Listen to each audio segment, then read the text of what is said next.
to medium, I'll specifically talk about jumping from medium to medium because sometimes if you're filming a demo and you see all these products on the table and you think, oh, this is cool, they don't all go together. So you don't use Oxide with alcohol ink and all of that, but we'll break it down so you guys can really get what it's all about. We're going to start first, of course, with sprays. Because one of the cool things about working with Ranger is that there's a lot of different art mediums and really a lot of different delivery systems for a product. That's what it's all about. Something can start out as an ink pad and it can turn into things from paints to markers to crayons and in this case a spray. So I'll also talk about the distressed oxide pads.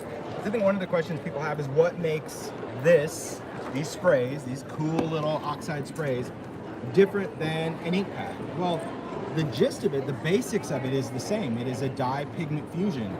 This is delivered in an ink pad, this is delivered in a spray bottle, but from a chemist's point of view, it's more complicated than that. You have to totally change the formulation for an ink to be delivered in a piece of felt versus something that you can spray. The result, though, is very, very cool. So I'm just going to take some paper, and you can work on really anything porous when it comes to working with distress. Everything from watercolor cardstock to mixed media heavy stock to kind of any kind of paper. You want to avoid plastics like UPO, right? UPO won't really work well with these kind of inks. They'll do their thing and then they'll wipe clean. But let's just take this down from an ink pad, right? So an ink pad is just going to give us that smush, that kind of basic thing. Or we can also go in and blend, whether it's with a blending tool or a blending brush. We can get kind of that soft, creamy look. And the thing about these inks is because it is a dye and pigment fusion, we get this really rich coloration, right? But the thing about working with an ink pad also is that we have the ability to stamp. So you can take any of your images, you can put it on your ink pad and you can stamp those crisp lines with an ink pad. You can't get that with something fluid, right? It's just going to be too liquid and just kind of too playful, if you will.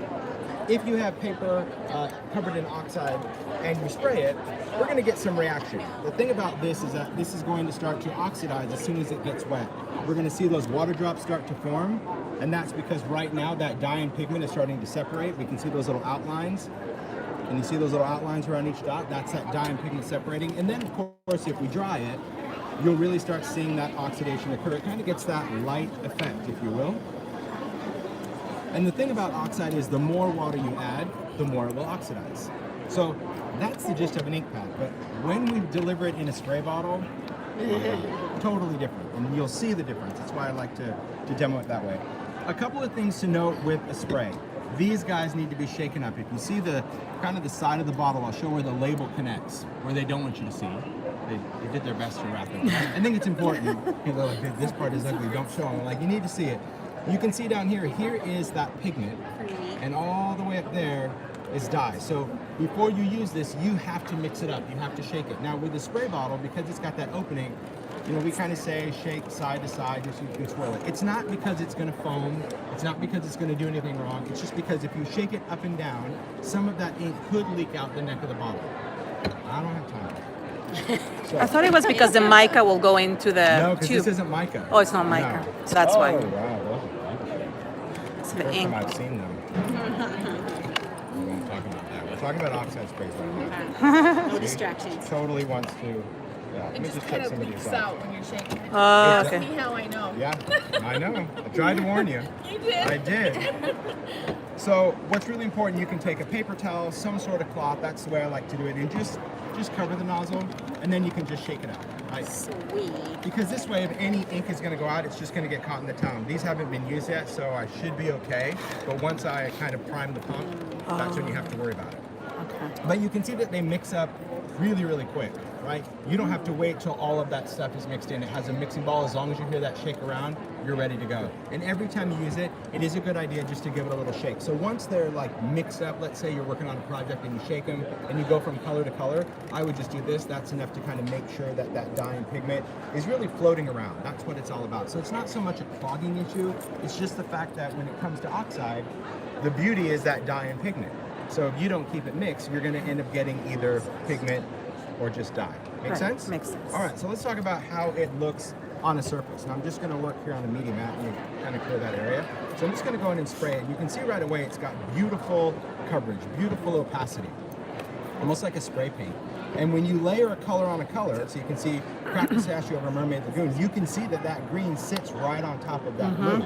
If these were just translucent dyes like our spray stain, we wouldn't see that color separation. We would have seen a new color, which would have been pretty. But the cool thing about working with a pigment spray now is that when we layer colors, you actually see that they're layered. We don't necessarily need to dry them in between, but you can, depending on what you're going for.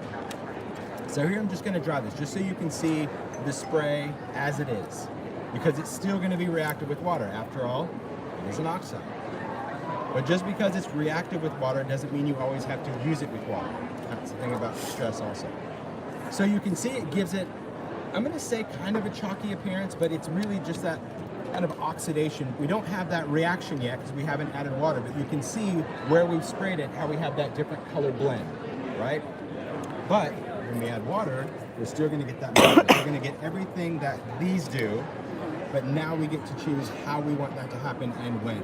Now when we add big drips of water, you're going to see that dye and pigment separate even more than this, because the intensity of a spray, that's really why a lot of mixed media artists love spray. It gives it more intensity, more coverage, quicker, right? If we had to cover an entire journal page by using an ink pad and a blending tool, that's going to take a while. But because I can just spray this on now, we get a much more fluid nature of our colorants too. Just look at the difference side by side as far as that creamy blend, but also kind of that fluid nature. So is there an either or? No. And I think sometimes when we release new art mediums, people go, oh, I can have this instead of this. It's like, no, we never want to give you a product so you have this instead of this. We want to give you a product that says, here's another way to apply or deliver that medium, right? Now the thing about this stuff, of course, because it is a dye and pigment, it's a little bit messier to clean up. So you want to work on a media mat, a craft sheet, you can work with a splat box, you can clean that up. But the nice thing also is that we can also mix our mediums. That's what I'm going to share with you as well. It's always very cool when we have different products. Let's take some other colors. We'll take this, we'll take this. We can mix dyes, these are spray stains, with pigment and dye, which are oxide sprays, and we get something completely different. So this guy, now that I've already shaken it up officially, I can now just give it a little mix, and I can spray some of that color. Then I can go in with the spray stain. Now the spray stain, remember, this is just going to be just full-on dye. That's fantastic. And I'm just going to go in, because I've added dye and some pigment, and I can create a totally different background, right? So remember, this was a really bright color, but because I mixed it with a dye, it's completely altering my background. Now let me dry it, because that's when you see what's going on, what's happening. Trying to get out of camera view. It's tough to work. All right, now as I'm drying stuff, the thing about working with different fluid inks is you're always going to have what I call the sludge factor, right? You're going to have that on there. If it looks like sludge, it dries like sludge. So if you don't want it there, just tap that with something porous, and the color will just fill in the blanks. So here's what you're going to see happens when this dries. You're going to see that where I have that concentration of oxide, it's oxidizing, and where I just have the dye, it is translucent. Wow. Right? It's turning blue again, too, kind of. Because pigment always dominates dye. So it doesn't matter what you put on top of it, even if this dried and I put another layer of ink, that pigment is always going to rise to the top. Pigment dominates dye at all times. He's a chemist. Well, yeah. Yeah. I'm a 5-year-old and I'm like, why is this happening? Tell me why. If I did this, what about this? But you know, now I'm just one of those doers. I just do it and I try to figure it out myself. But having different mediums, and I think that's what's so exciting about educating people on inks, is that you think that you just need one thing and you're going to be good, but when you start playing around with what you already have, even if we went in and added a significant amount of water up here, we can get more of that color to go right down over that dye, and we can still get that dye to react. It's distress after all. That's the beauty of distress. Distress gets better with water. Most water-based inks, if you add a significant amount of water, your color starts to dissipate, right? Like a watercolor, right? We know if we want a lighter color, we just keep adding more water. Well, with distress, if you keep adding more water, you're gonna get more color, right? Which is cool, because that's what I like about doing backgrounds. I like the fact that I don't have to use tons and tons of ink to get a beautiful background. I can play around simply by adding layers of water. But you can see that these sprays are just, they are ridiculous. So let's talk about some effects without you seeing the same thing over and over. I'm just gonna leave this here. I'm gonna let that air dry just because I'm bored. Sometimes I just don't want to wait for it to dry. But I'm just going to show you some things that I showed during Facebook Live. Obviously, Oxide sprays are going to allow us to now put ink over darker surfaces, right? So we can spray it on craft paper, black cardstock, whatever. We get that opacity. You can spray a color of Oxide, put a stencil down, and just start adding water over that stencil, and that area is going to continue to oxidize more than our background. So that's where it builds up that kind of white layer. Do you see that? Remember, every time I add water, it's just going to oxidize more and more. So just water through a stencil over your background is going to get this. But this one of my favorites. My background is all done with ink, right? So all of those translucent colors in the background, those are all done with either spray stain or ink pads, that translucent, rich color. Then I laid a stencil down and sprayed it with an oxide because pigment dominates dye. So now I'm able to put blue on top of red and orange and it's still blue. It doesn't turn brown, right? Because if this was just all translucent, it would turn a color. So let's talk about when we're working on different types of substrates. Okay. Oh my gosh, I got a lot of stuff in here. It's really warm right here. It's awesome. Okay. So if I have a collage surface, and we talked about this in class, this is just done with a layer of collage medium. If your collage medium has cured, when you go to put a product over the top of it, let's just say it's a spray stain or an oxide, the thing you have to remember is that this is supposed to seal that, okay? So it's going to be a creative dry erase board. But I found that if you work with this and you let your collage medium dry to the touch, but it's still a little porous, watch what happens. So I'm just going to start a collage from the get-go. It's hard to explain, right? It is. Like, I got blank question marks on their heads. Yeah, it's like it has to be dry, but not fully dry. And like, so that to me is the difference between dried and cured. I think that was the best way I could describe it in class. It's like it's dry, but it's not cured. Because if it is cured, if it's overnight, then when I just wet this, that's what collage medium is supposed to do. It's just supposed to. I mean, it totally comes off, right? Because it could be used as a sealer. So here's what we're gonna do. Let's grab some. There we go. Paper dolls. And, yeah. That's good to know. No, you can't. He's a big guy. They listened to you, eh? I know, they did. Which was good. Because it takes the fun out of it. If you spend all your time overthinking it, it really does just kind of take the fun out of it. It's giving something to sit on, because otherwise it'll just be a loader in there, and that's not going to be good. All right, we're going to do some collage medium. See where I took that last minute. It was nice organizing last night. Did pretty good. These baskets, this last minute decision really worked out well. All right, I'm going to use just matte collage medium. I'll go with a small brush because nothing else is going to fit that big. I need a big job collage medium. Oh, this piece in the universe. These are cute, not functional, right? Not everything cute is functional, right? It's a good tester. It's a great thing if you have a customer that says, which one do I want to do? It's really great. Or really, if you teach classes, this is a great thing because you can refill it in class. Because sometimes if you put this much in front of a student, they just think that's a portion size. Right? Like, that's for one card. It's like a Ben and Jerry card. Exactly. So it's like, here you go. That's all the glue you need for this project. That's all you're going to get, and then you can fill them afterwards. But yeah. But if you can trust yourself, if you can glue responsibly, then crack into the big one. All right. So for this, when I work on the media mat, anytime I have something gunky or sticky, I like to just work on the craft mat portion of it, right? Because this is just going to peel up and allow me to clean it up much, much easier. But if you get something on your glass, you could, there's nothing wrong with going in and using alcohol or hand sanitizer. So I'm just going to take some collage medium, place this down. You get what you get, you don't throw a fit. I would normally use a paper towel, but I don't have one this morning. I'll get one. Put another layer on. See where he needs to go. It's a new brush. Probably use that little bristle as well. He's going to sit there. If you're looking for the tricky tray area to exchange your voucher for the raffle tickets, now we're going to paint on the top layer. Now when you use collage medium, I like brush strokes. If you don't like brush strokes, you can go with your fingers and kind of smooth it out. But I like brush strokes, you can see. Because that's what brush strokes do. All those little jaggedy bits. All right. some amazing demonstrations. Magically appeared. You just have that in your bag. Have fun out there. That is awesome. Thank Be you. prepared. That is cool. That is crazy cool. Deb to the rescue. That's really good. Thank you.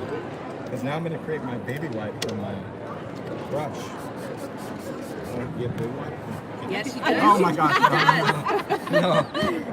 That's fine. Just any kind of moisture will keep your brush from drying out. I'll get I have a one. baby wipe in my purse too. Wow. See? Probably because I'm a mom. That's just, oh, there you go. That's We're not. That's all right. Pass that. All right, so here I'm just going to spray that with water. Cool thing just to note, if you are a maker or again, people are intimidated by mixed media, if you clean it up while it's wet, it's seconds. If you let everything dry, that's when you're scraping and eroding and doing all of those things. So water-based mediums, clean them up. Is that just a bar towel that you use? Yeah, this is just a flour sack towel that I buy at Walmart because it doesn't have any lint on it. So it's just great. You buy them like in a 4 or 5 pack, like restaurant towels you can get. Just something people say like a cloth diaper, anything that's just not going to put lint on your projects. It look like a chia pet if you use a terry cloth. Or maybe that's a new texture. Who knows? So collage medium could air dry, right? So just know what I'm showing you has nothing to do with heat. The heat is only speeding up the drying time. Okay, but we can just let this air dry if we want. So if you're working on several, go for it. And it just needs to be dry to the touch. It just needs to be that when you touch it, it's not wet. Okay? But this is not cured, but I can tell that it's completely dry. So let me take this, cut this off. All right, there we go. Instant collage with some bonus brush pieces. Okay, so let's talk about some colors. I know that we use this color. Nice spruce. Yeah, it's a good one. We can use a little brown, but I'll mix it up. I'll use some different colors. So this is the new Distress. We're going to work with some oxides. Yeah, so we're just going to work with oxide sprays, and I'll talk a little bit about it when I go to spray this on. I just want to make sure this is mixed up. Oh, I have a paper towel now. So easier with a paper towel, guys, because you just need to spray, put it around the nozzle, shake it up. There was a little confusion in class yesterday when I said wrap the towel around the top and shake it. Some people actually removed the spray to do that. Oh my God. See? Consider that a win. Right. I consider that a win. They got some really nice paper towels for collage. Well, I did say remove the top, but I meant this. Some people meant like unscrew the whole sprayer, put the paper towel, and then just started shaking it. I thought you meant cocktails, okay, No. So now I'll just say the clear top. That's my bad. The lid. See? The lid. You know, sometimes people take it a little bit more literal than you expect as a teacher, and that's, thank you. Sometimes they're you really just, listening. you don't know. They were. Hey, listen. I have to say, my students yesterday, they rocked. It was such. It was just such an awesome class. It was. Like everyone was just. Attentive, and you didn't go ahead of me. No, and it's tough to do that in the morning. Sometimes people, not all dialed in. You bring it out of us. Yeah. You bring it out of us. All right. So when we're working with this, I'm just going to do just oxide sprays just to show you what this is going to do on there. So I'm just going to take some color. I'm just going to add some on there. Now remember, when it comes to working with this, that as you go in and add color, one color is going to cover the next. So don't worry when you're adding colors to kind of muck it up a little bit, because you don't know what's going to happen with the layers underneath. All right. So far we've got a lot on there. This really, in a perfect environment, going with other paper. Right. If you do other classes, it's a good idea to kind of pick this up, set it aside. Going with another piece of cardstock, maybe you're just going to take a tag. Right. If you want your inks to blend right away on any paper, mist it first. Then when you go and do a drag, it's going to act as a watercolor wash. If you go in with dry paper, it's going to print. Does that make sense? Right. So I went dry paper and did that. It's going to have this harsh line. This is now to create more of a fluid wash of color. And backgrounds are good because, well, they're backgrounds. You never really know what you're going to get. But that's another nice thing that, I really love working on a media mat, because I love the fact that the glass is just completely slick, right? It doesn't have any of that porous nature. So this is really good for gluing and sticky messes and things like that. But when it comes to having inks move, and glass is, in my opinion, it's just the right. Are you thinking of doing it in white? Not in white, just because because Tonic does have a white glass mat. So if you want that, you can get it now. Tonic has, it's not a media mat, but it's a glass cutting mat in white. I just found that as much as I work, this is more restful to the eye, and this also, believe it or not, makes your colors pop out more than a white surface, especially when you keep working and working. And if you're doing a lot of detail work and you're staring at this, just to me, I found that it was much more relaxing. So that's why I said, oh, hey, I wanted to go in with black. So now we got this guy. Now this could dry, this could air dry. It could also speed it up. So again, heat is not a factor for the process. But what's happening is you can see that even though we're spraying all of that muck, as it starts to soak in, you can see those colors start to kind of do their thing. You can see where there was more green or more blue or more brown. So it's very, very interesting when it comes to working with this. Now our paper here, if we want to get some of that color off, we want to get this off before it dries completely. Okay, because that's collage medium. Because if you don't, this is going to take on some color like our background. Okay, makes sense? So if I want some of this to kind of come off here before I totally dry this, I'm just going to want to wipe some of that off. Okay. Now let's go in. That's cool. So you don't have to mask the image and go to all that effort. No, You but just that have is to wipe because it we off. use collage medium, right? So once collage medium is over something, it does technically seal it. But this one is different than this one because this was days ago. This, we just did it right now. So as this ink dries, whether it dries by air or heat, you're going to see that there's going to be some separation. Not full, but some separation that goes under the mediums, which I really love. Because this creates, I think, such a cool background. So now I'm just going to go in with the towel. I'm just going to start to reveal some of the stuff under there. Okay? And to see that as I lift this, a lot of that dye is actually under the surface. So really all I'm wiping off is kind of that oxidized layer, and all that color under there is the dye that's separating in the spray. Now the nice thing about working with this is you don't have to just settle, right? We can go in and we can add different types of colorants. If we wanted to add, let's just take a little purple because hey, there's no purple and green. Okay? We can add some ink in there, and that ink is going to mix in with some of that oxide. It's not going to quite oxidize, but it is going to allow us to add that tone, that tint. And the reason we're able to work with this layer is because our collage medium is not cured. Yeah. So it's kind of like you said, it's that in between. It's the fact that I don't have to mask anything, but I'm still getting that playtime of putting color on and lifting color off before it all absorbs. Because if this didn't have collage medium and you were spraying all of those inks, it would look like paintball. Wherever you sprayed, like you just go right into the paper, right? It wouldn't give us that playtime. So it's just something that I discovered, actually. It wasn't something I can't say that I designed it that way, because I didn't. It was just when I was working with the sprays, I knew that, you know, when you put it on paper, it goes in there. But over a collage, I wanted a little bit more movement. And I'm really pleased at just kind of that overall effect. And it's still going to be reactive with water, so we can still go in and add some of that water. You'll see it break apart a little bit more. But the more color you add over the top of it, the more it's going to stain through that paper. This is a cool background. I love that. That is because really what cool. I like about Oxide sprays as well is it does provide a little bit more softness, if you will, right? Because let's face it, when you have dyes, that'd be this one, the background of this one is dye with a little bit of Oxide spray, completely different effect. So you kind of have to play around. And the water doesn't bring the collage medium down, like it's still sticky then, so it doesn't fall. You know what I mean? Yeah, no, it's because it's a water-based, waterproof. So once it was dry to the touch, water can't clean it off. Make it fall No, off. it's done. Yeah, it's very cool. I love that back. And I would still stamp on that. I could do another collage layer if I wanted to. See, look at that. Look at that. Look at that cleanup. I have not, but I bet it would be really cool. Well, the distressed inks work really, and the oxides work really good on And the. people are saying alcohol inks are working great Yes. on. Yeah, Can I see the one you just did? It's kind of crazy, right? Oops, sorry. Don't use a stain. Bye. Yeah. But that could be color too. That's cool. All right, so next up, any questions about Oxide sprays? I know there's a million and one things that I'll continue to demo throughout the show, but the gist of it, you guys get it, sprayable, dye pigment, cool. Because there's a lot of other stuff. Next, we're going to talk about Archival inks, which really simple. Ranger has had Archival ink in their line for many, many years. It is their permanent ink. It is an oil-based ink that is designed for stamping. And honestly, as many years as I've designed for them, I've always wanted distressed colors in this archival formulation. Because it's waterproof, it's going to allow me to stamp before or after. It does a lot of very unique things that a traditional ink pad doesn't do. When it's oil-based, it can sit on a variety of surfaces. It can sit on glossy cardstock, it can sit on watercolor cardstock, and they're sold in mini ink pads in sets of 4.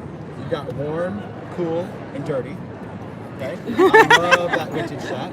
Now, this dirty set, these are the colors that are in that large 4-cell pad, but if anyone's tried to use that large ink pad, it's not easy unless you have baby little stamps that you're using. So the fact that we have this is really exciting. It does fit in the archival tin. It's similar design to the mini ink pad storage with that little divider on the bottom. But let's show just through the colors. Here, all I did, and I would encourage that anyone that runs a blog that wants to show the difference or that has a store, this is Distress ink, and this is Distress in Archival.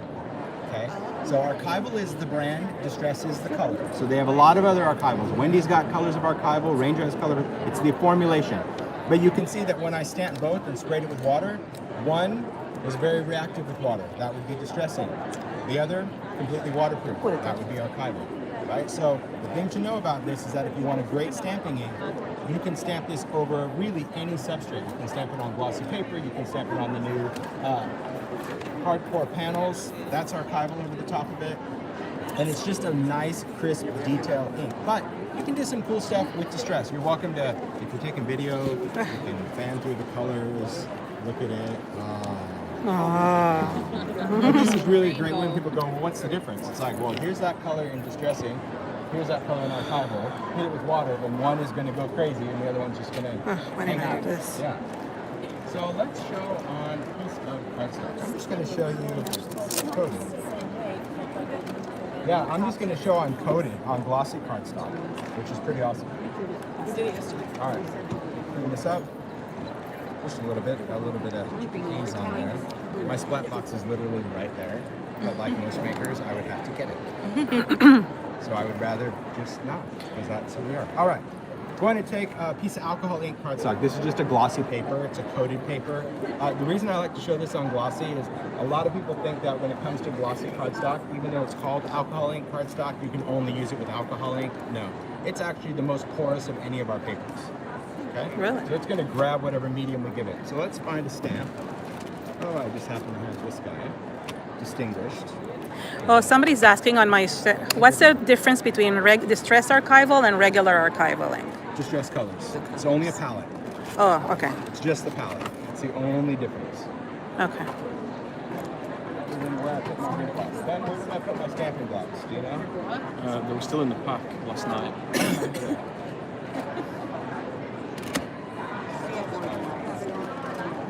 You never know what you're got going to hooked need. in the edge You there. never know what you're going to need. Oh, I'll need that too. I'll take these wine in. All right. Let's move this over here. Doesn't see. I am like every other maker. It doesn't matter how large of a space you have. You will work in this much. It's the truth. Story of our lives, right? Because you get here, like, look at this demo table. Okay, but I'm gonna utilize my media mat as real estate. That's what I always say. Consider this your safe space. You're getting off your media mat because then you have a space to work. Okay. So what I'm going to do is I'm just going to take some images and I'll stamp them in some different colors of Distress Archival. When you work with Archival ink, because it is oil-based, you definitely want a cleaner if you are a stamp cleaner. Okay, the only time I clean my stamps is if I'm going to use lift ink. Right? If I need a clean stamp, other than that, just wipe and go. That's it. All right, so let's take a color. I love the fact that it has a nice firm felt, but it's still raised off of the case. You can see that. That you still have a raised ink pad, so that's just going to allow it to hit the high points. We'll just go in. We're going to just do some stamping. Okay. Let me clean my stamp. Okay, that's it. That's clean. All right, now we'll take. I see. I just threw stuff over there. Then we'll take this guy. This is kind of like that Dapper. See, look at that, Zoe. Look at that, Zoe. All right. My favorite. Yeah. So see, we can just take a hat. I mean, the cool thing about Distinguished is you have all these different hats and collars, and you can just create some really awesome effects. This one I think I'll go with vintage photo. Shocking. No, actually I won't. Shocking. Don't be predictable. No. We're gonna go in with blue. Going with a little Mermaid Lagoon. Let's go in with some peeled paint. And because it's oil-based, you do have a really nice open time when it comes to stamping. It's not gonna dry right away on your stamp the way a solvent ink would. So let's just kind of offset this one. Okay. Oh, so vibrant. I'm just gonna clean this off. Yes. That's very Nice vibrant. colors. Peeled paint. Seems like it and then should the have a thick smell, raspberry, like a Mermaid blueberry. Lagoon. Ranger used to do that. It sounds good in your head. I know, it It's doesn't not a ever good work idea. out that No, well. they used to have a whole entire line of vintage ink pads that were scented. Remember those? Yes. One was good. Multiple I mean, exactly. horrible. You know, 'cause like blue was baby powder, and then red was watermelon, and brown was root beer. Oh, so imagine gross. all three of those on one Combined, card. it doesn't. That's gross. It's like bad Jelly Bellies. Disgusting. It was like a bad joke. So in your head, you're like, Harry oh, Potter. it smells Yes. good. You're like, oh, it smells so good. It's like, one of them would. Yeah. Then one of them, you're like, oh, but that It's smells like like an the 80s watermelon. mentality. Sorry. No, it's fine. All right, so now we're just going to do one of the color, and you can just go in and do a lot of different collage elements. I think that's what makes it really fun. This could be the head, right? It is sized to be the head, but again, predictable. And let's see. We're going to script this stuff. Oh yeah, here's it. Let's just take that. We'll take this gear one, and we will use it. Is that one of your ones? Yes. It's beautiful. New inventor. It's good. I'm just gonna ink this up. I don't know what I'm gonna use of it yet. So sometimes when you have a big background stamp, just don't think that you have to use it as such, right? You can just go in and just use parts and pieces. You fragment it. If it's not on a block, it's just going to allow you, I think, a little bit more creative freedom to use parts and pieces. All right, good. Clean that off. Carefully put it back. Okay. Somebody's like, can you say hello to Shannon? Hello, She would Shannon. freak out. Don't freak out though. Remain seated for the demo portion. Okay. So once we have some color on the background, there's a couple of things that can happen. If I keep going with Archival, right, that's just going to continue to layer it. The nice thing about these colors is you can see they're rich, they're vibrant. But when we're working with other ink mediums,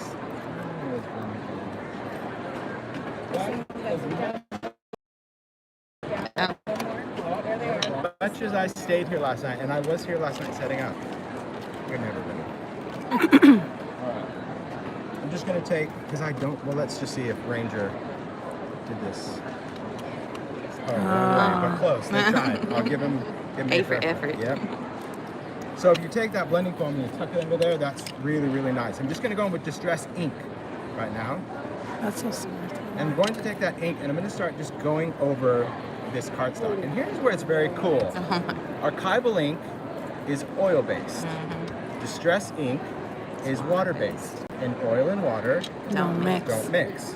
So by stamping an ink on, oh, that was nice. Let's rip that one off. By stamping that ink on a coated surface, okay, it's working because it's coated. It wouldn't do this on watercolor cardstock, okay? It would still be permanent, but you're not gonna get this cool resist factor on watercolor cardstock. By mixing those two mediums, it's quite fun because you can get some really unique effects on your blends. Oh, have it. I'm gonna have to flip all these. All right. Could you go in with the spray? Absolutely. Do you have to blend this? Nope. You could use a distress spray stain. Now, if you used Oxide, Oxide has that pigment in it. Pigment is going to dominate dye. Dyes, So if you yeah. went in with Oxide, you would start covering this. So this is all an ink-to-ink thing. But I like to show this technique because it is quite cool when you're working with colors, especially if you were a fan of brown, as I am. This is really nice because I can take brown Distress ink and go over colors of Archival ink.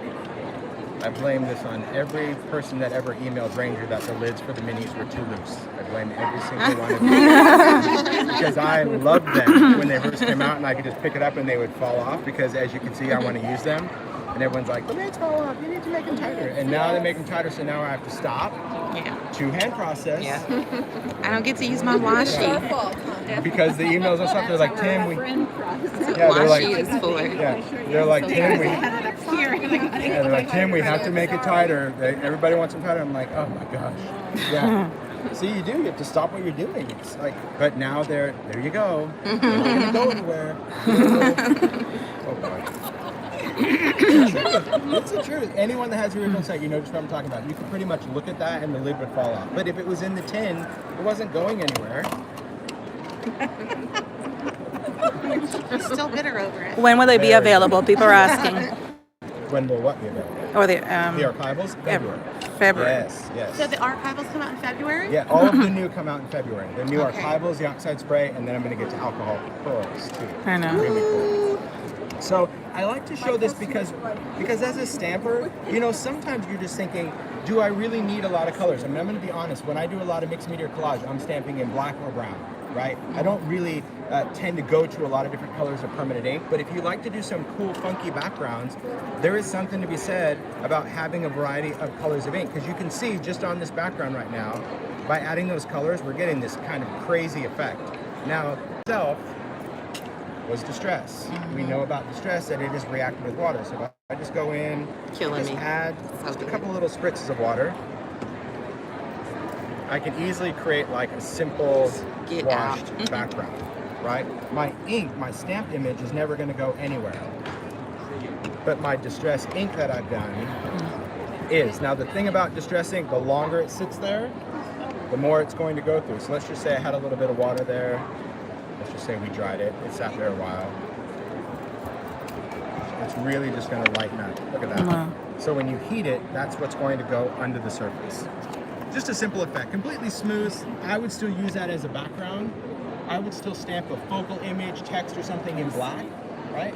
Because that's just a background. It's random. That's why my images, I wasn't really concerned of where that's going to go. It's still a background that I can put something on the top of. Yeah, I'll pass it over. So that is archival. I mean, really, it's just the same archival ink, but in the colors that work great with. Have you thought of the distress oxide inks in like metallic? Like to mix that pigment ink with... Metallic pigment is a whole other animal, right? A metallic pigment is a mica, not just a particle. So it never wants to stay suspended. Like the distress mica sprays, these little guys, I mean, you can just see it has a total separation. So we've always talked about metallics. I've talked about metallic inks, and anything that we can do metallic, I have, like a metallic crayon, a metallic paint, no problem. But in an ink pad, especially because I don't like a pigment ink, right? Pigment ink pads are glycerin based. It's thicker. That's why all the metallic inks from all different brands are going to be glycerin based, because it's a thicker medium. But these guys, oil based, water based, we can't keep that metallic suspended. It just wants to drop to the bottom. Oh, I see. But I never say never. They have chemists. Never know, yeah. When I released the Distress Oxide ink pad, the very first thing I said, I'm like, I love this ink pad, is to make a really good spray someday. Like, that's probably never going to happen. I'm like, but it'd be cool if you could figure it out. And that was it. That was that little catalyst of that chemist going, Imagine a marker. I'll figure it out. Yeah. Imagine a lot of things. All right.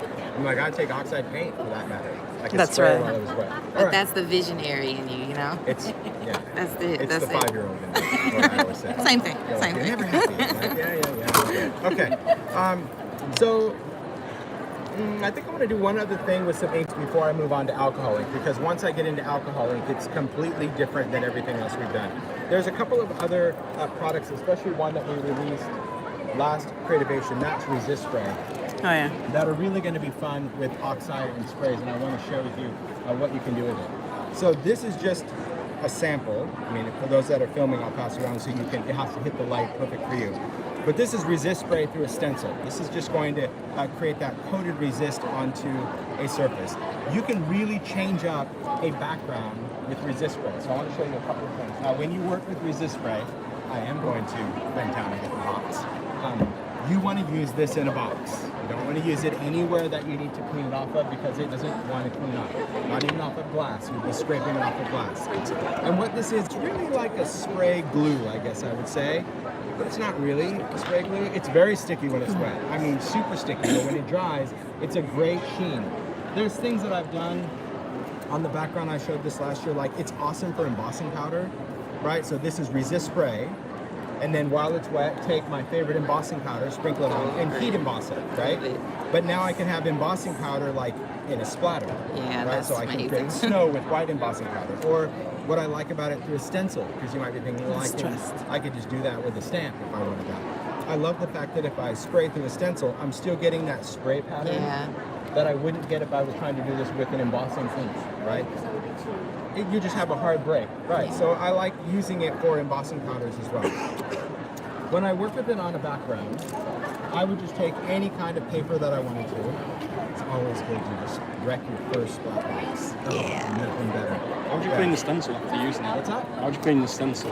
You just put it in water. So I'm not going to demo a stencil because Maya's not here to fill my bucket of water. But if he was, Straight away, chuck it in. this. So I have some sort of container that has a little bit of water in it. And anytime I'm going to use resist spray with a stencil, you spray it and you put it right in it. Because if it dries on your stencil, it stays on your stencil. It doesn't ruin your stencil though if you think about it. It makes it bumpy though. It makes it bumpy and textural. So that's the only thing.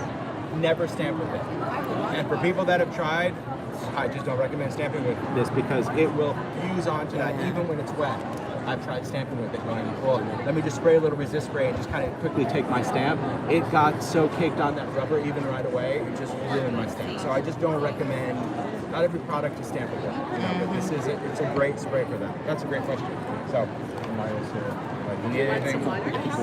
Oh, you know what? I have water that they were actually giving me to drink. Oh, yes, they gave him water to drink. I thought you were offering him water to drink. I'm like, oh, whoop.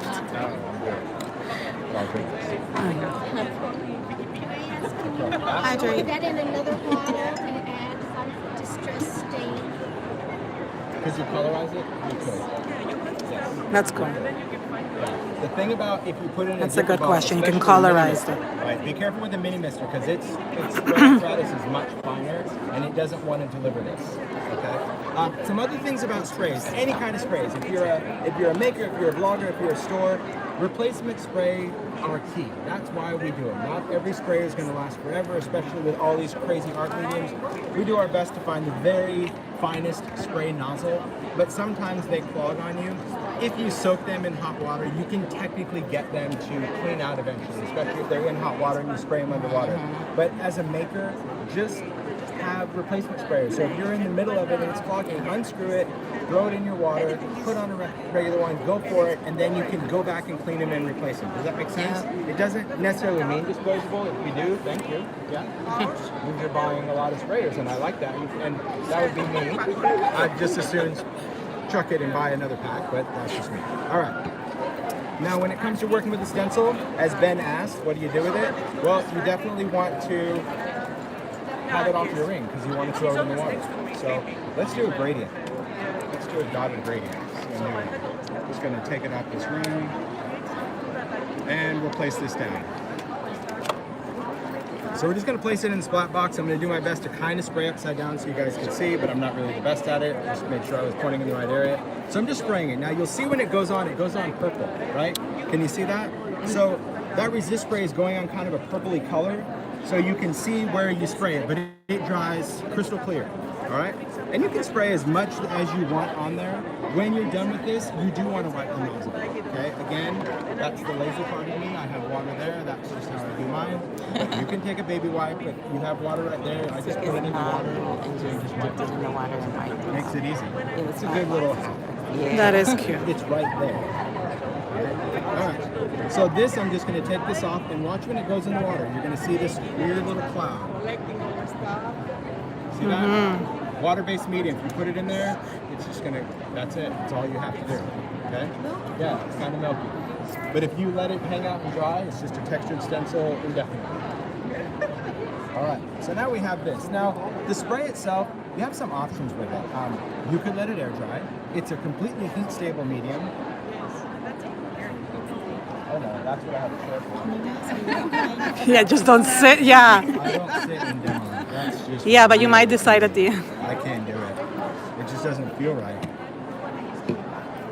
I stand when I craft. So in my studio, I just stand. I'm going too many places. I got too many things going on. So I'm just going to dry this. Now the thing about this is you can see when it's drying, you're still getting that really great shine. I'm trying to kind of hit everyone's camera. But where it's still milky, it's still wet, okay? Do you have to heat dry? No. And you'll hear me say this in every video that you're filming 100 times because it never feels at Creativation like we need to heat that. You really don't. I heat everything that I do simply from a time factor. But as a maker, if you're doing multiple things, set that aside to dry, go do something else, come back to that. But in the demo world, we kind of want to see what's going to happen with this. Now, the nice thing about something like this, we're going to do a couple of things. Here, we're going to use an Oxide spray. Cute. Cute. So I'm going to go back to my little paper towel, wrap this around, really shake it up. I have all the clear tops off of mine. Really good. All the clear tops, so I can just shake it up. But again, if you're going to shake it, you just probably want to go side to side. That's what it says. But I did that like for the first project I did. I think it's just better for people because they'll just, it's better to tell them just one way for all sprays and that's it. It's just, I mean, because you don't have to shake the dye. The dye is fluid. It's just this one that, yeah, you'll see. I mean, you saw it. Distress just is my weird. cardio, Sometimes so. it's great, and sometimes it just goes everywhere. Some colors wouldn't come out, but I just Right. happened to be the one. It was just really strange. Yeah. So here I'm going to do some Oxide, just to show you Oxide over Resist. Just a couple of colors there. Okay. And then we're going to do some dye as well. Always important to play with both. I love to watch the age plays. It scares me to do. Thinking is overrated. Yes. It is. Not yesterday. I think, yeah, I don't give you time to think in class. Like, I barely give you time to sit down. And then you go. Just going to add a little bit of water. So let's talk about what's going to happen on this. The thing to understand about this is that because we sprayed a pigment, even though we have resist spray, it's going to cover it. You could wipe it off later. Oh good, I caught it. I was concerned that I wasn't going to catch it. Up here where you see the dye, you see that corner? See those dots start to show through? That's where I did the dye. That's going to give me the strongest resist. But down here where I have Oxide, you don't really get much resist unless you wet it or you remove it. Right? Gorgeous. Does that make sense? See, that's the importance of what I said about the demo. I'm going to show you little snippets to kind of trigger that. If you don't wet this with Oxide, Oxide is a pigment. It's going to dominate something. So things that you have that you're used to resisting, it will resist it, but it's also still going to sit on top unless you remove it. Gotcha. Okay? And I love that. I do. I love the fact that I can choose whether I want to leave it on there or take it off. I like the fact that I can kind of have this dreamy, creamy look down here or this harsh dye look or a little bit of both. Okay? And every time we add water, we're going to get that reaction.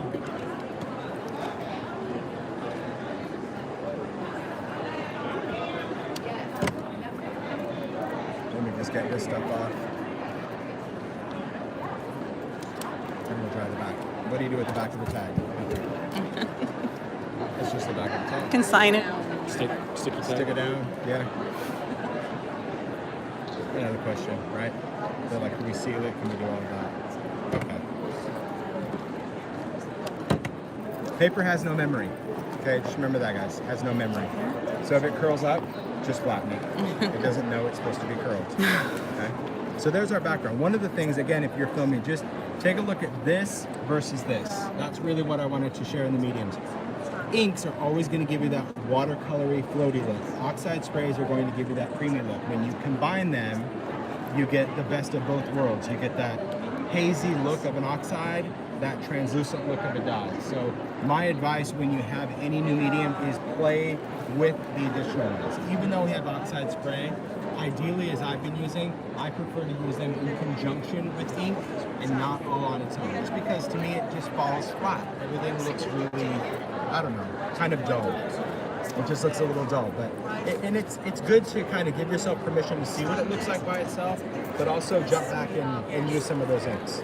All right, so we're gonna do one more thing, and then I'm gonna do alcohol. Oh. If it's in here, I have to get it out, or okay. It's like every other maker. You have that idea, you have to just get it out.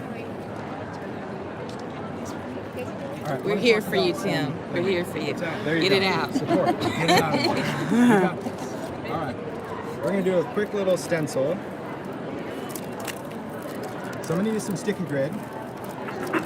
Sticky grid is cool. It's just like, well, that's it. It's in a pack. Okay. It's 5 sheets of the most magical medium I've seen in the art world forever. I think it's awesome. It's just like a giant little creative sticky, right? So it's got this paper tab. You're going to peel off one side. It's sticky. Okay. You're going to peel off the other side. It's sticky. Now its purpose is that you put it on your cutting pad when you're die cutting, and you can position your dies and they don't move. So unlike a magnetic pad that will move, my sister's here. Hello. Hey guys. When you're working with a magnetic pad, those want to jump around, right? This is going to stick, so you can, if you have an alphabet die, you can spell it out. For me, as a mixed media maker, stenciler, stamper, magic. Whoop, because I can stick this down, stick it in my hand. I can put that down, and I can place down my substrate, and now this is not going to go in. Okay? No. Yeah. And you use it again and again and again and again. And these, I just get rid of them because I have just sticky grid like stuck to the wall, stuck to wherever. When you need it, you just peel it off and use it again, right? So now if I'm going to stencil, we'll go in and do some shifters. Let's take one of these guys. So we're gonna do a stencil shift. And I think for this, I will do a little bit of Oxide, and we'll probably even do some ink. Find this one. And we can work really, however you want to work with it, you can do that. I also need to find my roller shape. You see that? Everything I need is in the drawers, Ben. Okay. So I like to make sure that my paper stays put. I'm a huge fan of stenciling with tape simply because I can create a hinge. So I always do that at the top. So the nice thing about this is that it's never going to impact my background. I was concerned that I didn't clean off my mat in that. Dang it, I didn't. That's all right. Didn't want to have to break out the alcohol this early, but I'm doing it. Yeah. Rubbing alcohol or hand sanitizer, you can hear that? Squeaky clean. Yeah. So, although it may look clean, if something's not sticking, that means there's some sort of medium on there. So, break out the alcohol if you need to. Or vodka or gin or whatever. Okay, so when I'm working with this, What's happening? I'm just going to use a blending brush. Now these are unmarked. Thank you, Ranger. So by the end of the weekend, they will just be a party in a box. Okay? This is a nice clean blending brush. Normally, if you saw the video last year, I like to mark mine with color. You can use a Sharpie, you can use nail polish, paint, but if you have a brush dedicated to a color family, right? A red, orange, yellow, green, blue, purple, then you don't have to worry about cleaning them completely. The nice thing about this is we can use different colors and different mediums simply by cleaning this off on a baby wipe. Okay? Exactly. But I just think it's really nice if I have a dedicated brush. So let's start with the shifter. I think I'm going to go in with some rusty hinge because it's here. Or we get another color. And you can do this with a blending tool. You can do this with a spray, whatever it is you want to do. But this one's nice because it's just going to allow me to kind of go in and move this around. Okay, just put some color on there. I'm just going to create a fade. It's one of the things I like about these brushes. They just make you look like you know what you're doing. So if you're a blending tool challenged with that circular motion, hello, Vicky, how are you? You get that really great soft gradation, like instant, okay? You don't have to worry about circle marks or anything like that. Now, if I'm going to clean this, again, a baby wipe. Or in this case, something that I think is a baby wipe. Because any water-based medium will clean off of your brush. And that's all I need to do to clean it. I don't have to rinse this completely, right? Don't put this under the tap to rinse it off. Just get off whatever medium's off the top. Nothing else on there. Pull this closed, and you're done. Let's talk about a shifter. A shifter is very cool because it is a stencil designed to shift to create a repeat pattern, okay? When you first get a shifter, and they have some hanging up on the other side, it's basically a stencil that has a cutout design and a laser etched design. Oh, I hear some magic. Yeah. So that laser etched design is what's in the middle, okay? Now, I don't have the best eyesight when it comes to working with different mediums, so my hack for that is when I first get the stencil, I take black acrylic paint, I put paint over the top of my stencil, and I wipe it clean. Because the paint will stick into those etch lines, and I use distress paint, so the paint is forever permanent. So now my stencil will always have those black lines in it on my shifters. So that's what I do to any of my shifters, because then I can see that outline. It doesn't matter how much I put it in That's water or super clean it smart. off. That's just easy. But if you don't want to do that, you can have good eyesight. You can line up that little X line, but it's a challenge. Oh, so they don't come like that. They don't come like, they come etched, but they don't come printed. Stampers Anonymous, U.S. company. So to have somebody sit there and try to match up that pattern and print it each time, it was just too. I mean, the stencil would have been $10. And like, I can put black paint on it one time. I can spend 10 minutes in my crafting life. After all, I'm a crafter. We have paint.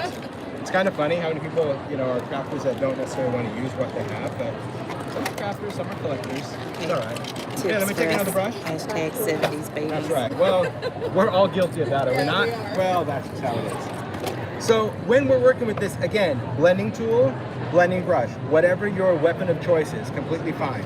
I'm going to go in with a contrasting color. I think I'm going to take a little bit of, I'm just going with a couple of different blues into these ever so strong mini ink pads. They're really not that bad. It's not They're bad. not bad compared to what we used yesterday. All right, so I'm just going to pick up some color.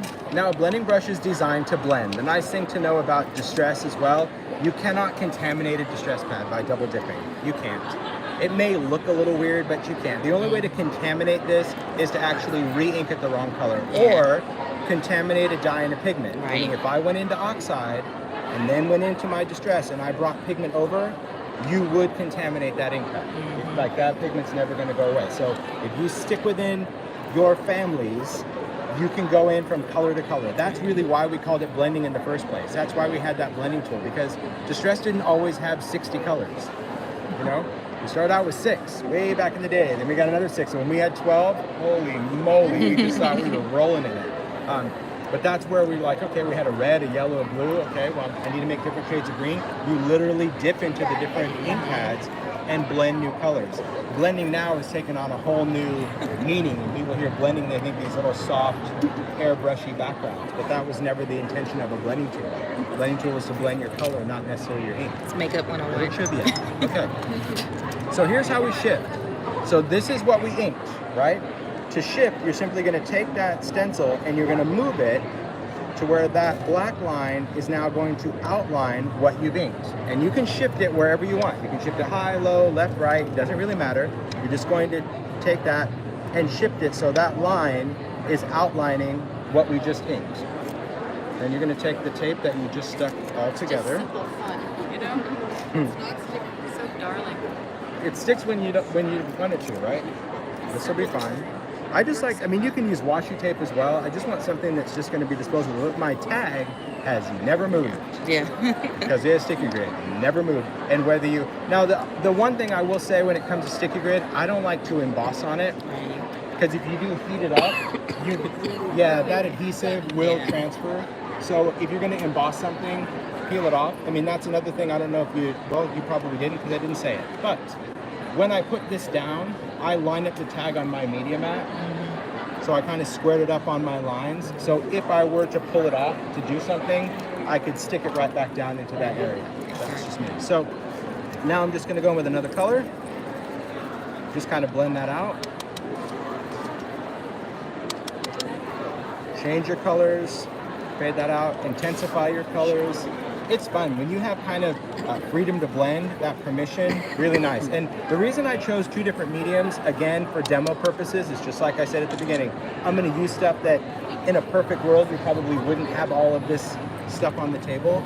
But I want you to see the difference when you're inking, because I know there's a lot of people that are always just starting out in the world of mixed media. What do I get? Do I get Distress Oxide? Do I get Distress ink? What's the big difference? Well, these are dyes. So I'm just using dyes. This guy was a dye and pigment. So take a look at the color blend or the color intensity of that, okay? I'm just gonna pull this up to the bottom. They say you get both. That's right, Karen. Yeah, so the nice thing about a dye is gonna be a little softer than an oxide, right? That oxide is gonna have that pigment quality. But the cool thing about a shifter is that it's allowing me to shift my pattern and use a totally different color to create a repeat pattern. Fantastic. Yeah, so that's what's cool. And another thing, if you paint it, you'll be able to see that pattern better. You'll see that, when we do our plus signs, they're kind of jagged, or when we do the honeycomb, it has that zigzag, and there's a variety of shifters. But that's a cool background, really simple to do. One layer could have been embossed, right? If we wanted to stamp and emboss a layer and then shift it and ink the other layer, or do 2 colors of embossing powders, I mean, That's a good one too. yeah, sky's the Maybe limit. ideas. Sky's the limit when it comes to that. And then this thing, this is just going to peel off, and you're just going to put it somewhere until you need it again. I mean, that's it. Like, you don't have to try to line it back up on the paper. No, and if you're a stamper and you have a big background stamp, it's awesome that I can take my cardstock, stick it down, and I don't have those little masking tape lines to hold on my paper. I have my name. Yeah, I mean, this silly little bag is like, it's a total game changer for when it comes to crafting. It's so simple. Is this the spray that you just, I saw you in a video doing? The Oxide spray. Yes. This is a spray stain. Yeah, that's an Oxide. It's very cool. So just some interesting things when it comes to dealing with different mediums, and now we get into Alcohol inks, yeah. Yay. I promise we'll go there. All right. That's good. Yeah, isn't that pretty? Simple, I know, yeah. Simple blend. All right. Bring this. I'll put this in my water. Goes with the Jetsons theme. Thank you. Towel almost went in my water. Bring this up. Although I'm kind of chaotic in the process, I'm a pretty tidy maker, I'm not gonna lie.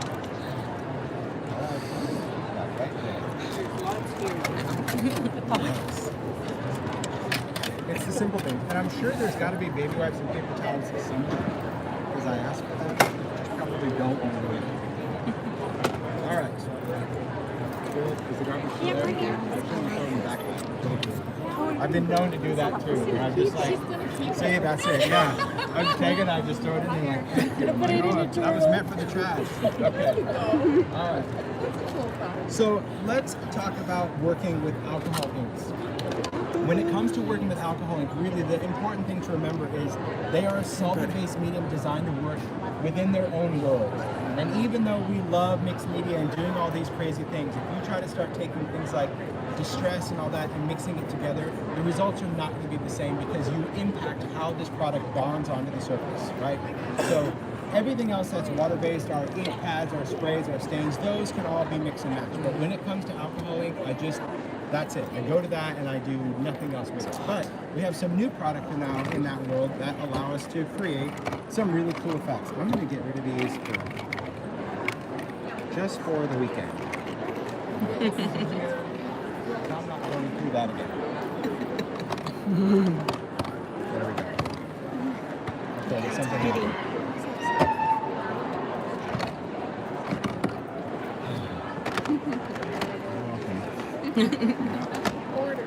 I know, right? Now you can just exhale. I don't know. For me, I can just be like, I'm good. All right. So when I'm working with alcohol ink, especially on the media mat, this guy, this craft mat, I want to get rid of. The reason is because alcohol ink will stain this. No other medium will stain this. It's a silicone back, so nothing's going to hurt this.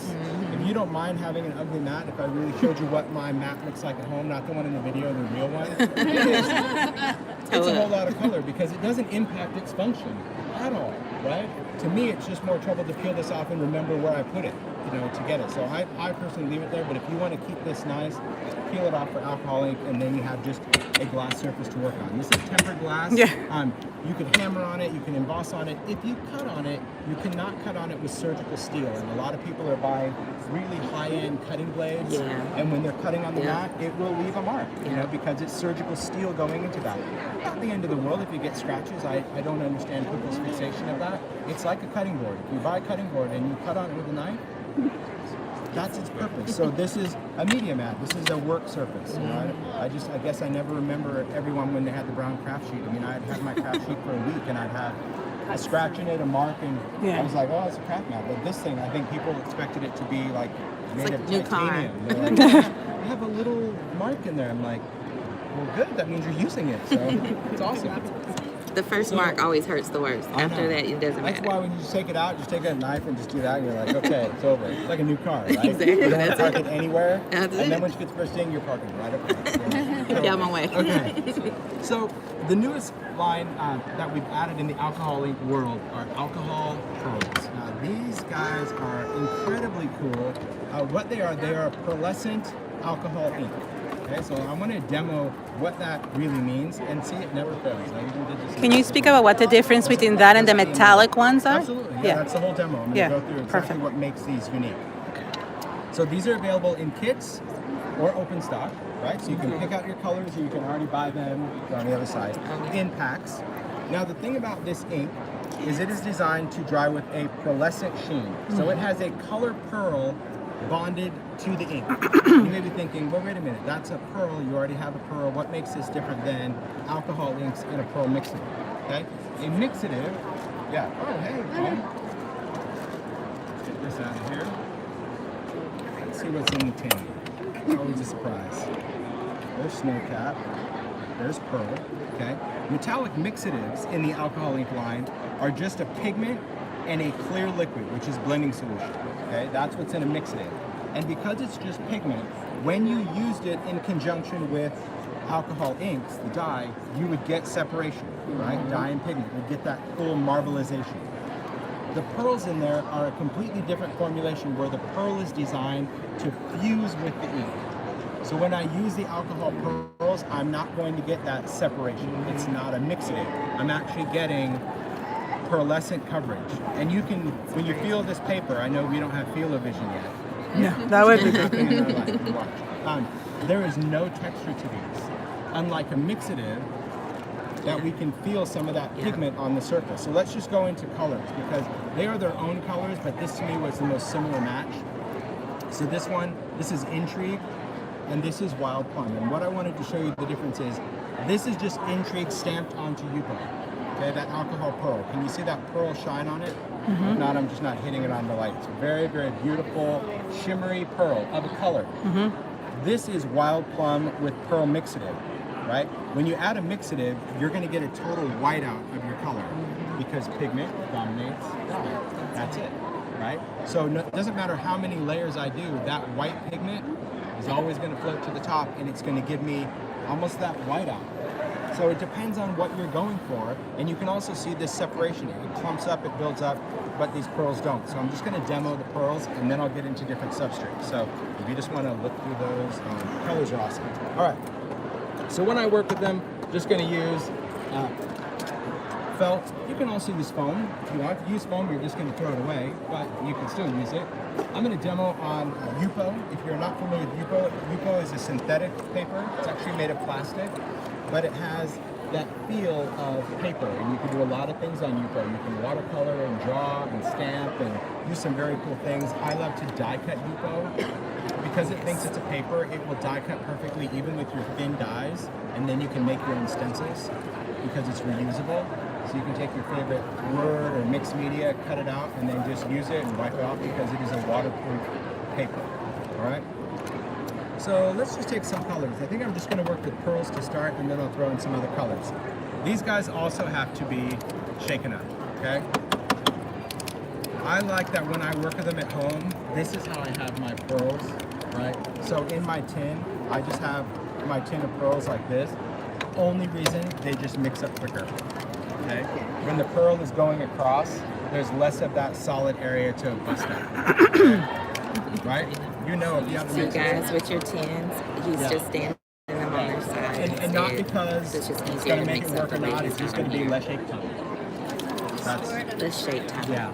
Because if the pigment, see the pigment is all right down here, see how thick it is? But if the pigment is dispersed around here, it's not as thick. So when you mix it, it just, I don't have time for that.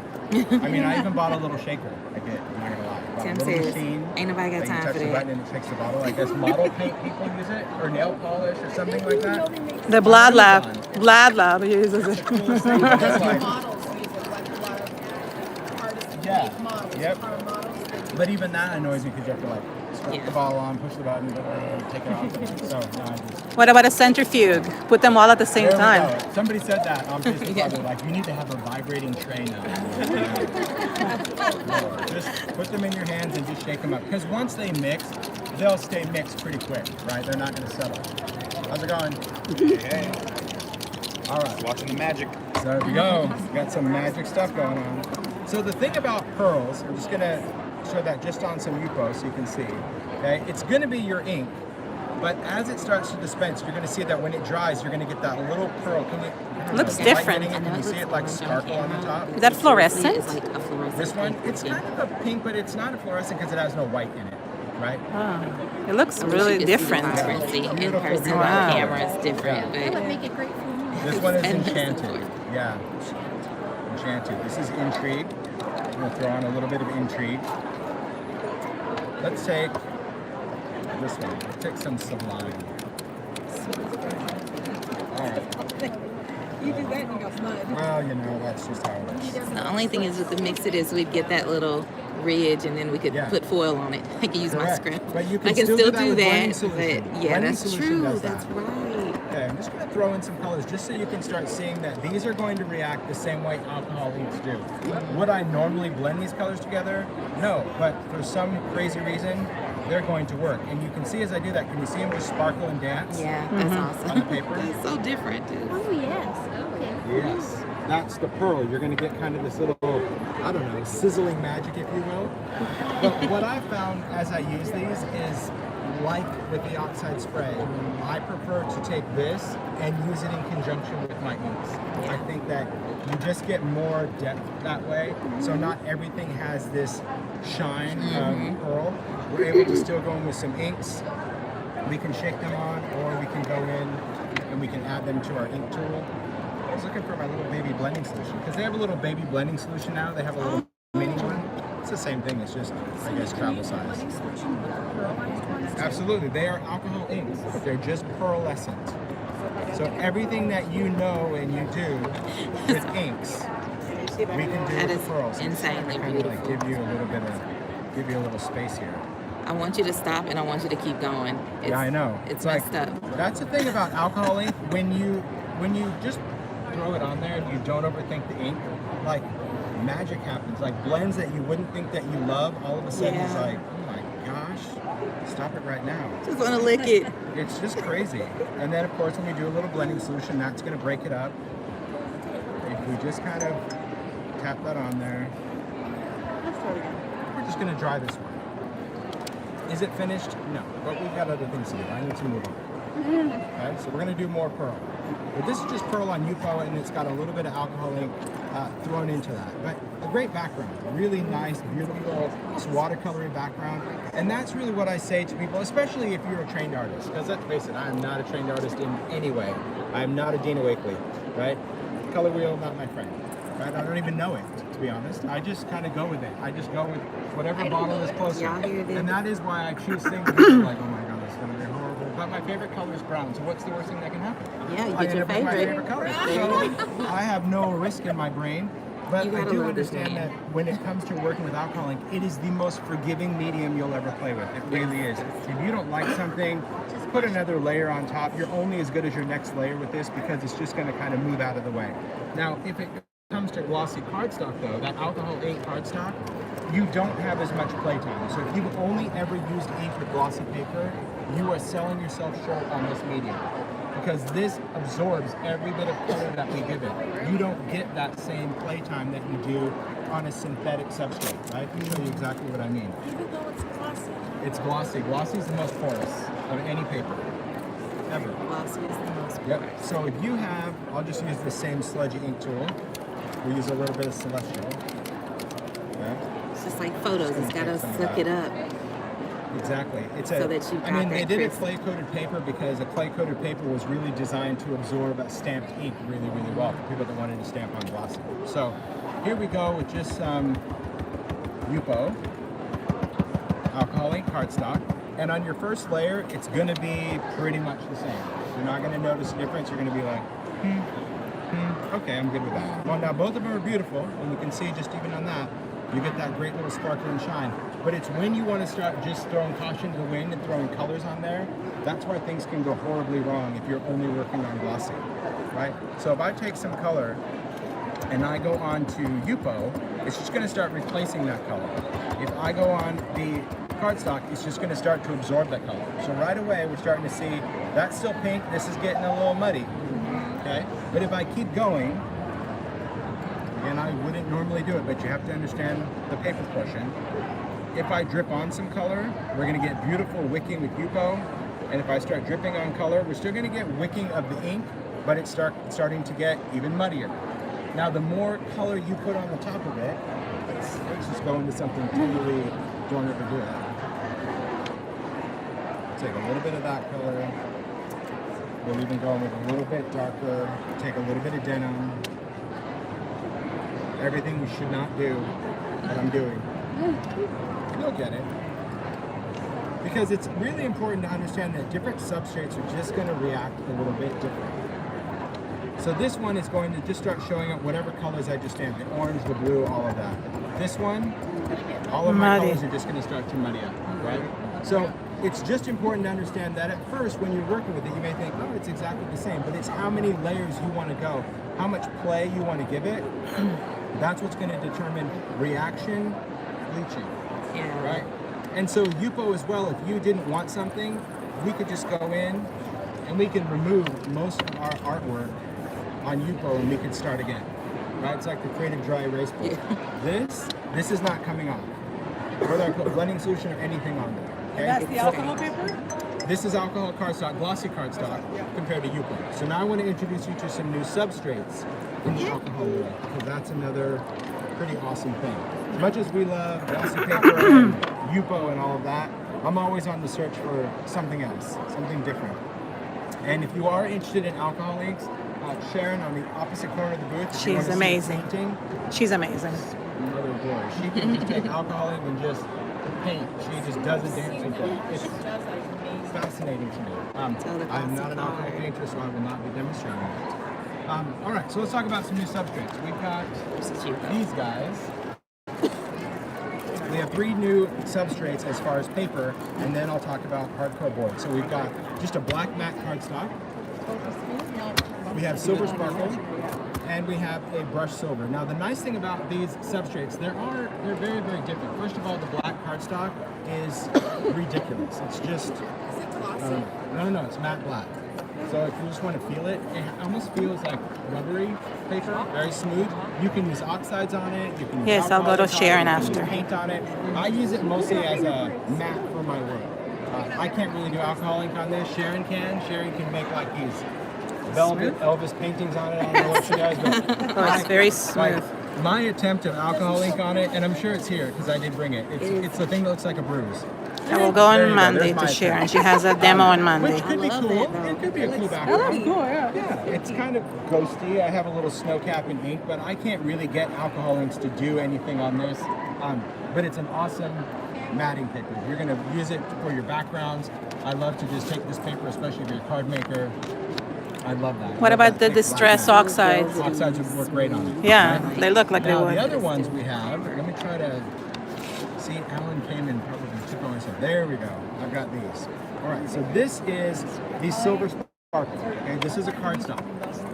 This was the Ideology deco sheet that we had a few years ago. It's since then been retired. Deco sheet is a vinyl, but it's that kind of peel and stick vinyl. This you can feel has a slight texture. Neither one of these are glitter, by the way. Both of these are a printed process. There's no glitter particles at all. So if you're a glitter phobe, you don't worry. Nothing will ever come off. It's printed. There's no glitter on this. So this is totally smooth. And if you feel it compared to deco sheet, which we thought was smooth, that's even smoother. So there is no glitter in this. It's a sparkle paper. It can't. It's just ink. But it's a pretty awesome process. So they can make it print all I just sparkly. need this on my face. Yeah. And it's paper. It's paper. It's cardstock, yeah. It's an actual cardstock. You can feel that it has a great thickness to it. Because we needed something that's going to hold up to alcohol ink, right? We couldn't just do regular paper. We're going to get lasagna because we want to layer this. So let me just chop off a piece. I need my big scissors now from Tom. There we go. And we're going to do some alcohol inks on this. So let's take some colors. I just want to show you ink on this one first. If you put the alcohol pearls on this, you could, right? But pearl and sparkle, it doesn't really do anything different. That's all I'm saying. If you used alcohol pearls on this, what I'm going to show you, it doesn't do anything different. So to me, I don't know. Sorry. Because the sparkle is going to overpower the pearl. So why waste the pearl on that? That's what my crafty brain is thinking, but I'm sure somebody else would have a whole different reason why they want to use it. Okay. So let's just go in and add some color on there. if I'm going to start with a new background, I just change my felt, right? It's just felt. Don't try to use a piece of felt to death because you will eventually get some sort of mud to it. When I work at home, just say my creative process, I do use this part of my media mat to do this. Ink with cap, especially on the pearls, because the pearls will eventually get some of that color in the cap, and that color can transfer. So that's just me. But because this set is not mine, it's Rangers. I mean, I'm just saying for demos, I'm sure they would expect that I'm not going to be, you know, as particular with this, right? So let's just take off a bunch of different colors so you can see a background. And I'll throw in a pearl just for fun. Just why not? Let's see. Ooh, I like that. Theoretically, if you're doing that at home, can you leave those lids off for like an hour? The bottle is designed to actually be left open for up to a week. Yeah, so if you can see with your camera, if you zoom in on that little blue one right there, Yeah, you right? can see it. As soon as you open a bottle of alcohol ink, the pressure in that bottle, the way the nib is designed, it's going to suck up a bead of ink into that nib, that nozzle, and that's what keeps the air from going back in. So every time you squeeze the ink, a little bead of ink is always just going to stop in there again. And when you use the ink and you set it there, a little bead of ink is going to suck up. You can see it's right on the top of the pink. Yeah, it acts as a plug. Yep, so that's what you do. You just like leave them open and go for it. Pearls I wouldn't recommend because you need to shake them. That's on you, literally. So, all right. So for this one, I think I'm going to start just with some color onto the tool, and then we'll just go in and play. It's really nice that it's printed because I know that, you know, when it comes to doing sparkly stuff, I'm not a huge fan of a lot of sparkly stuff because I don't want sparkly stuff everywhere. But I do like those really nice dark glitter. You don't like sparkly stuff either? Yeah. The only glitter I can handle is rock candy because it's not static charged. So rock candy, you could throw it in the air, it's going to fall on the ground. Yep. So, but any other glitters, like it's everywhere. It sticks to your skin and your face and up your nose. And, yeah. Oh my God. All right, so we're going to go on sparkle. Now, what you need to understand about this is when you ink it, you think you ruined it. Okay? Don't freak your freak. Okay? We can still throw on some ink. It's still going to react, right? Same way we do with inks. I'm just going to do some blues on this one. Right? So I love the fact that this is just going to kind of act as that really beautiful, quite unique substrate. Now, as it dries, that's when things are going to happen. And again, we can let it air dry or... Oh my God, the shimmer is fantastic. So once this dries, then you're going to get that sparkle that comes back. Oh my God. So like I said, don't freak your freak because you're going to ink it and you're like, oh my gosh, I did something wrong. This is not the right paper, blah, blah, blah. Yeah. But see, once it dries, you get that sparkle. Now, just like any other kind of alcohol inkable paper, it is designed to be reactive, okay? So I can still go in now with like blending solution and I can just get some of this color Oh my God. to just start moving around. Okay? Oh my word, look at it. Boy, stop. Just get it Wow. That's Just crazy. get it to move. Just depends on the color choice that you have, right? I'm They just say, gonna oh work that yeah. up. And this is how you create these kind of effects. Ink, blending solution, drip. So I'm going to just let this dry. And normally I would keep this upright at an angle so all that goo ends up down there. Otherwise the goo is going to like end right in the middle of your project. Val, just go. There you go. So when I do, like, I'll set it on something just because you can see there's my sludge, right? So if you just do it and lay it back down, your sludge will be like right in your left side. If you're going to put something on it, who cares, right? But I'll just show you this when it dries. You just get a really cool thing, and I love the fact that this paper remains reactive, and that's one of the things that Deco Sheet didn't do. You could alcohol ink it, but if you went back, you couldn't. It wouldn't rework because it was vinyl, right? It wasn't designed to do that. But this is actually just paper. This is paper. This is cardstock. Yeah, this is more than just paper. Yes. This is magic paper. Magic paper. Magic paper. If you do an embossing folder, this is a 3D embossing folder. Stop It it. I mean, doesn't like- go in and crack. It Killing won't me go here. in and break, so you can use any of your colors that you want. Actually, you're killing my bank account right I now. know, right? But Yeah, even without the sparkle, the metallic look of it is I do amazing. it after So by stinking preference insane. because I never want to try to I never want to figure out what I'm trying to do, right? Because if I emboss it first and I try to color it, I'm gonna want like green over this leaf and this over this, and it's like don't overthink it. So I just ink the background and put it do in that, there, and then like magic, like that leaf is gonna be in the perfect spot of your just happens. It really is. Yeah. I think this should be wallpaper. Just a lot This more should just be exciting that way. wallpaper. But this was just an ink and drip. Die cut that, paper punch, whatever you want to do on that. That is the sparkle, which is very cool. Now we have brush. Make note. You gotta Why do we not want another metallic? I've got so many metallics.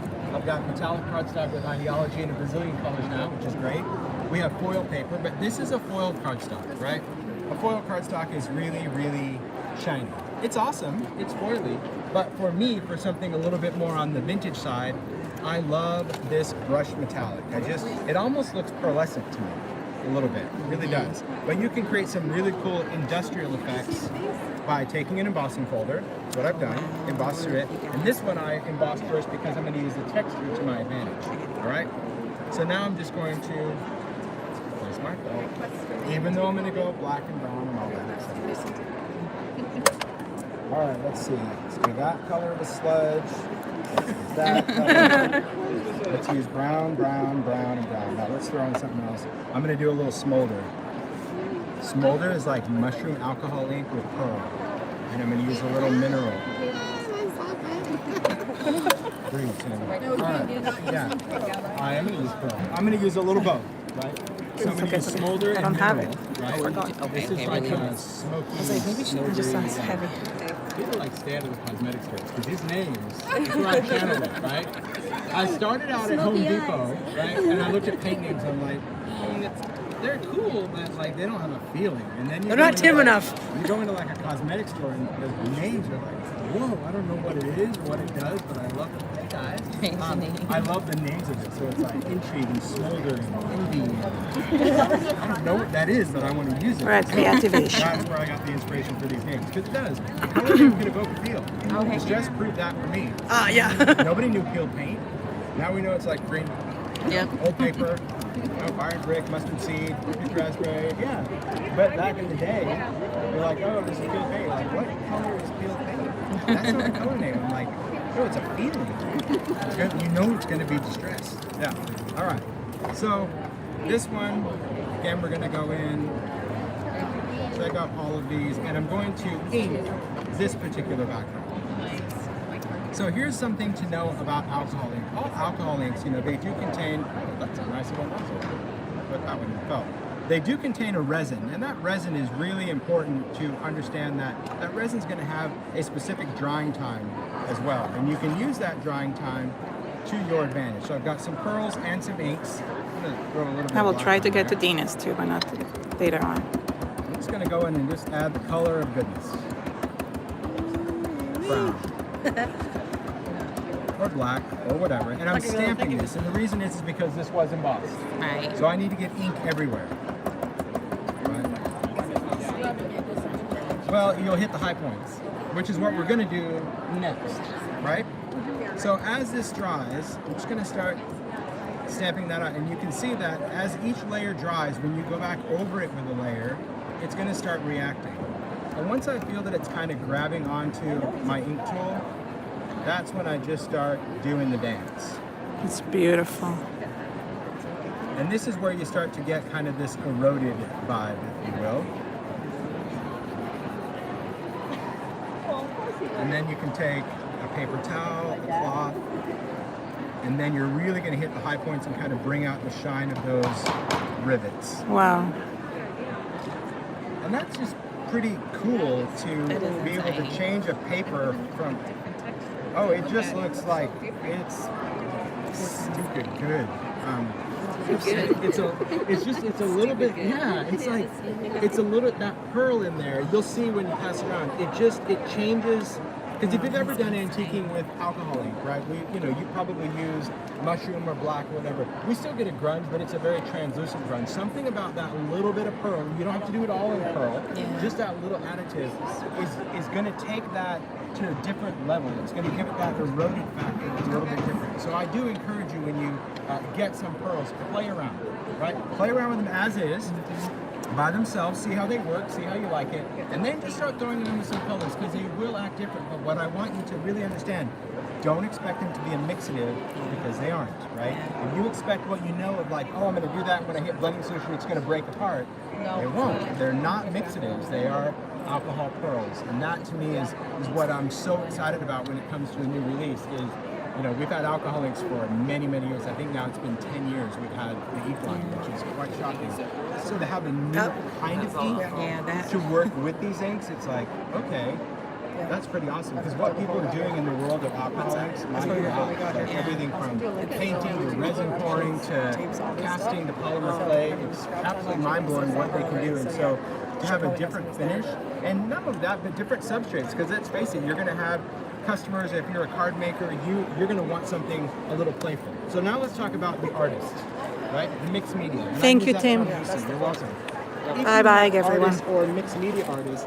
Yupo has been a great substrate. So Guys, I'm going to... My battery is running low, so I have to close it, but I'll film more later on. Bye, guys.